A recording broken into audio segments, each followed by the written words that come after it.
안녕하십니까. 민영화를 저지하고 시민의 복지를 지키려는 철도 파업이 진행되고 있는 와중에 국제운수노련 ITF에서 7일간 방문을 하셨습니다. 오늘 그 활동 결과 및 향후 계획을 발표하는 자리를 갖고자 합니다. 한국의 철도 민영화 문제가 단지 한국만의 문제가 아닌 전 세계 시민의 문제이고 또한 그런 관심을 받는 것임을 다시 한번 확인합니다.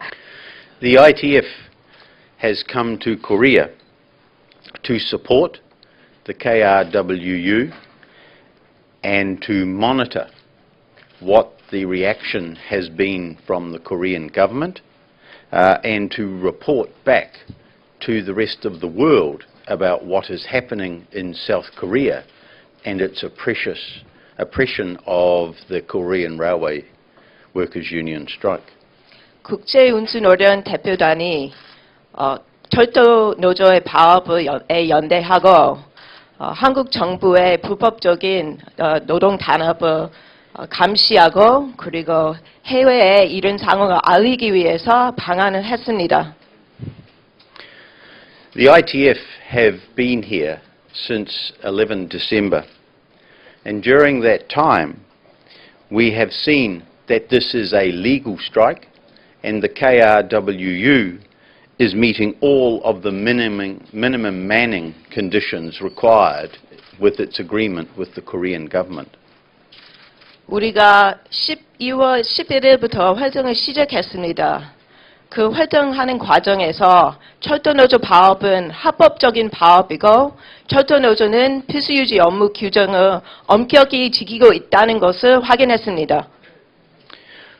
We have been shocked and appalled at the search of the union headquarters this morning by the police working for the Korean government, and we have been appalled by the use of strike breakers during this legal strike.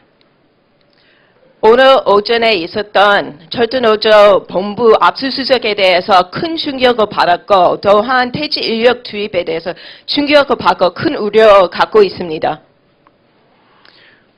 We have also been appalled at the issuing of arrest warrants for the 10 union officers of the KRWU, and we would ask the Korean government to step back from taking this terrible step which will breach ILO international standards.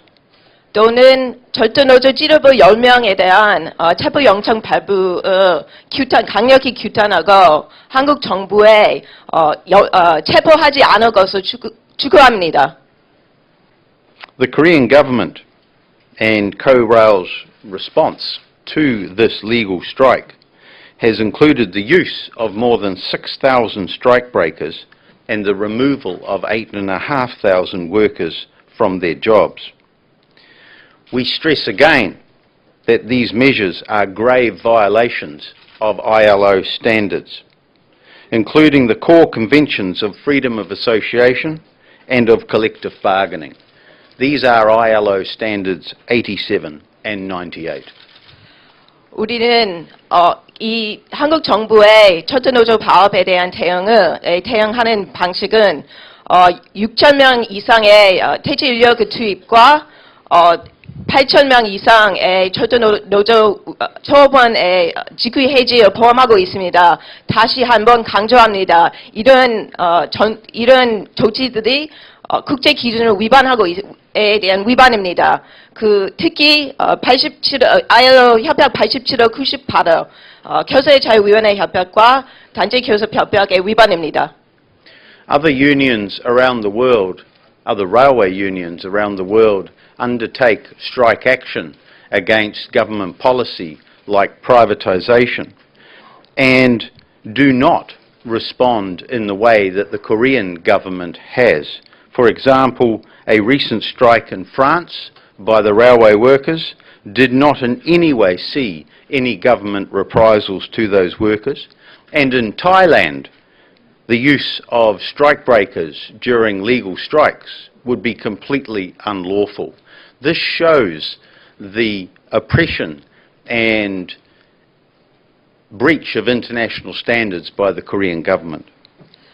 세계 다른 나라에 민영화 정부 정책, 민영화 범위의 정부 정책에 대응하는 파업이 많은데 이런 나라에서 그 파업들이 합법이고 단합을 받지 않습니다. 예를 들면 12월 12일에 프랑스의 민영화의 민영화에 반대하는 파업이 있었는데 정부가 아무런 단합 조치를 취하지 않았습니다. 또는 태국에서 합법 파업 진행되는 동안 대지 인력 투입이 분명한 불법 행위이었을 겁니다. The second important issue that the ITF mission to Korea has observed is that safety has been significantly put at risk by the Korail and Korean government's responses to the legal strike. 두 번째 강조하고 싶은 것은 한국 정부와 철도공사의 파업 대응 방식이 철도의 안전을 크게 위협하고 있습니다. We know the most recent and most serious case of the death of the passenger on the Seoul Metro occurred whilst a strike-breaking replacement conductor was working and had failed to comply with a danger hand signal given by the safety guide at the station. 많은 사고 중에 제일 심각한 것은 사망에 이루어졌습니다. 이런 사고에 서울 지하철에 일어났는데 퇴직 인력으로 투입된 차장이 실수로 사망이 일어났습니다. Allowing untrained and poorly trained personnel to work in safety critical positions within the railway is highly uncommon around the world. 충분한 훈련을 받지 못한 퇴직 인력을 특히 안전과 직접적인 관계에 있는 업무에 투입하는 것이 매우 위험적이고 세계 다른 나라에 흔히 보지 않은 쉽게 볼 수 있는 일 아닙니다. For example, in Thailand, a country considered less developed than South Korea, drivers must complete 7 years of training before they are allowed to drive with a license on a railway system, whereas we have been advised that here in Korea, all that is needed is 2 days training. 예를 들면 태국에서 한국보다 발전 수준이 낮은 태국에 기관사는 7년의 훈련을 거쳐야 운행할 수 있습니다. 그러나 한국에서 대체 인력은 이틀의 교육을 받고 현장에 투입되고 있습니다. We believe that the widespread use of insufficiently trained strikebreakers in South Korea demonstrates a complete and total disregard by the South Korean government for public and passenger safety. 우리는 이런 충분히 훈련을 받지 못한 대체 인력 투입하는 것은 한국 정부가 철도공사는 국민의 안전을 하늘로 무시하고 있다는 것을 증명하고 있다고 생각합니다. This total disregard for safety was best illustrated when we visited a locomotive train depot. A member of the delegation asked a manager if he had any safety concerns about using poorly trained strikebreakers. His answer was, strikebreakers are legal in South Africa and we are not worried about safety issues with strikebreakers. 이런 안전에 대한 인식 부재에 우리가 서울에 있는 한 자량 기지에 방문했을 때 분명히 봤다고 생각합니다. 거기에 한 관리자에게 안전에 대해서 퇴직 인력 투입에 관련해서 안전에 대한 고민이 있지 않습니까? 물어봤을 때 하나도 그렇지 않다고 말씀하셨습니다. It is the assessment of the members of this ITF mission that the safety culture within Korail is one based on bullying, harassing and intimidating workers in safety critical positions. 그래서 다시 한번 말씀드립니다. 한국의 철도 안전 문화가 위협과 협박에 기반한 매우 안 좋은 문화이라고 생각합니다. We saw signs posted in the locomotive depot which illustrated this point very graphically. 그 촬영 기지에 그 벽에 붙인 위협적인 광고문을 봤습니다.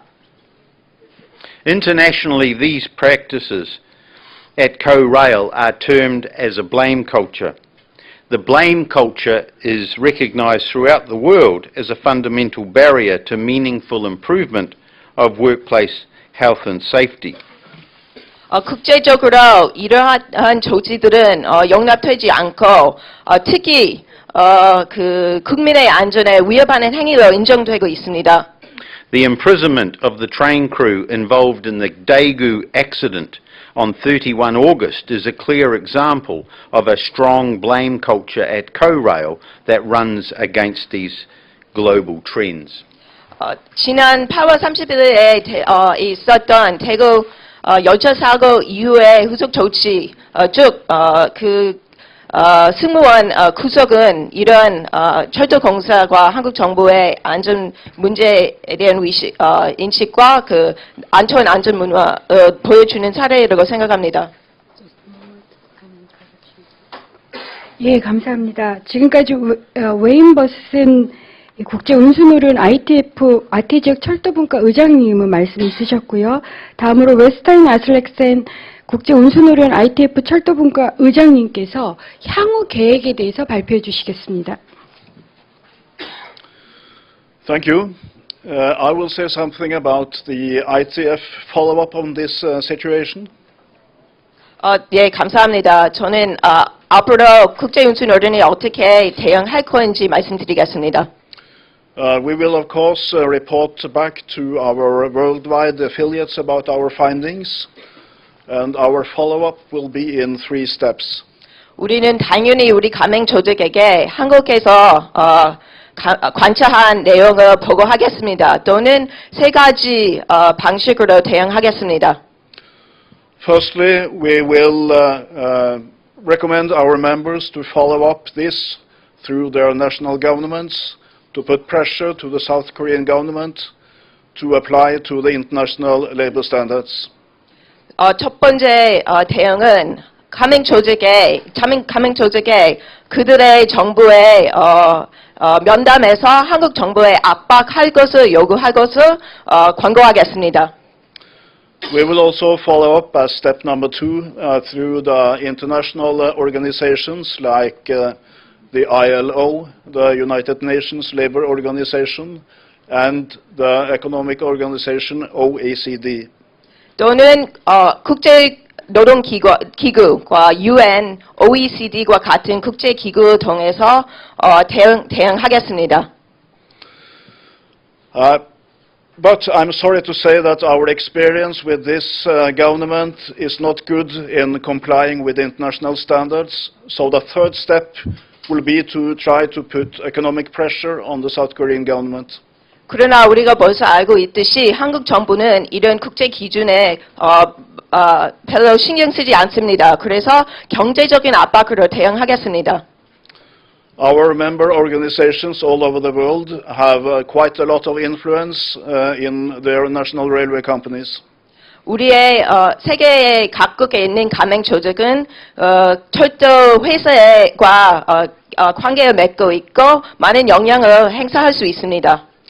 We will strongly recommend these unions through their representatives in the company boards to reconsider every contract with the South Korean railway industry.